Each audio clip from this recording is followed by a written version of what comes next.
అది దేవుని ప్రసాదంలో మనం చెప్పకూడదు భాష, ఎందుకంటే అది ఎవరు చేసినా కానీ వాళ్ళు ఇదే అయిపోతారు. ఎవరికైనా దేవుడు ఒక్కడే. ఆ, హిందువుల వ్యతిరేకి జగన్ అంట. క్లియరెన్స్ అయితే ఉంది కదా, ఎవరు ఏం కథ అనేది ఉంది కదా, వచ్చేసింది కదా. అవి వాళ్ళు ఊరికే వాళ్ళు లేనిపోయి ఒకటికి రెండు పెట్టుకొని చేసుకుంటున్నారు అంతే. అంత తప్పితే వేరే ఏం లేదు. జగన్ ఎప్పుడైనా హిందూ మతానికి వ్యతిరేకంగా పనిచేశాడా, వ్యవహరించాడా? ఏం లేదే, ఏం లేదే. హిందూ వ్యతిరేకంగా ఇస్తే తాడేపల్లిలో వెంకటేశ్వర స్వామి గుడి కట్టాడు. తాడేపల్లిలో వెంకటేశ్వర స్వామి గుడి కట్టారు కదా, వైజాగ్లో కట్టారు కదా, వెంకటేశ్వర స్వామి గుడి కట్టించారు కదా. ఎవరు హయాంలో కట్టించారు అది? చంద్రబాబు హయాంలో కట్టించారా, జగన్ హయాంలో కట్టించారా?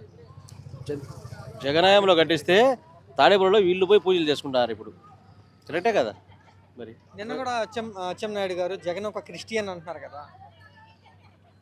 క్రిస్టియన్ అనేది అతను వాళ్ళ పూర్వీకుల నుంచి వాళ్ళు ఆ మతాన్ని స్వీకరించారు అంతే తప్ప వాళ్ళు ప్రతిదానికి హిందుత్వంలోని ప్రతిదానికి తిరుమలకు పోయినప్పుడు పట్టు వస్త్రాలు తీసుకెళ్తున్నారు. నిన్న గండి క్షేత్రం కాడ ఇక్కడ వచ్చి అక్కడ గండికి ఇది చేశారు.